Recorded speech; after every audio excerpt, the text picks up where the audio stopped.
Alright, hello. This video is going to go over some tips for using the Repl.it site for programming. And when you get in here, it might look a little different than this, but I definitely encourage you to log in, right? So if you log in and use your Gmail account, then every time you come in here, you'll have like your files will be saved. So you can come back and do them later. And you can actually make multiple different REPLs, which I think is just like a set of programs, but you probably only need one anyways. And then this is kind of like a regular file editor. I didn't realize how much you could do in here, but you can hit add a folder. So you can make like a chapter 1 programs folder. And then inside of there, you can actually add more programs. So like I could do program1.java from chapter 1. And I think you do need to have the .java extension like that, kind of like they do for main, right? But once you have that, then you can type your code just like normal. So public class program1. All right, and then I can do my main, public, static, void, and you can actually like expand this and stuff. So like, I think I can close down the file so I have a little more space to work and move this over some if I want. Public, static, void, main, string, blah, blah, blah, args. Don't actually type blah, blah, blah, that'd be no good. Then I'm just gonna do a print statement.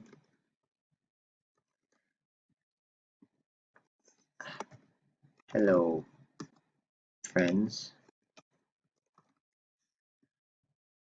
Okay, so once you've got that, what confused me a little bit was, so I made a program and then when I ran it, it would always run my main every time.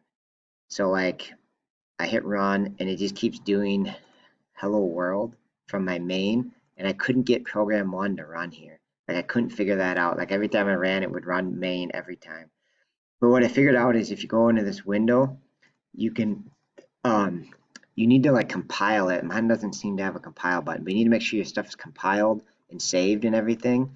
But once you have that, you can run this program 1 by just typing Java and then the name of the program you want to run. For me, it's just program 1 without the .java, and then it'll just run and actually do my hello friends.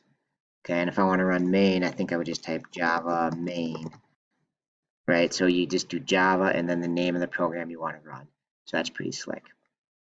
Another cool trick we've learned, people have been playing around with this, is if you click these 3 little dots here, you can turn in your folders this way by uploading a file, or you could just actually do the whole folder. If you made a chapter 1 programs, you could upload that whole folder. And if you do this, it'll actually open up a place where you can save them to Google Drive.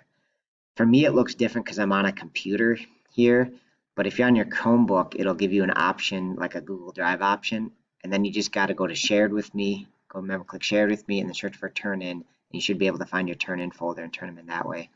So that's kind of a cool trick for turning them in. So that's a little bit with using it. I don't know a ton, but I'm starting to figure it out as I go. I can make more help videos as necessary, but that's a few tips on how to run something besides main and then how to turn stuff in. All right, hopefully that helps.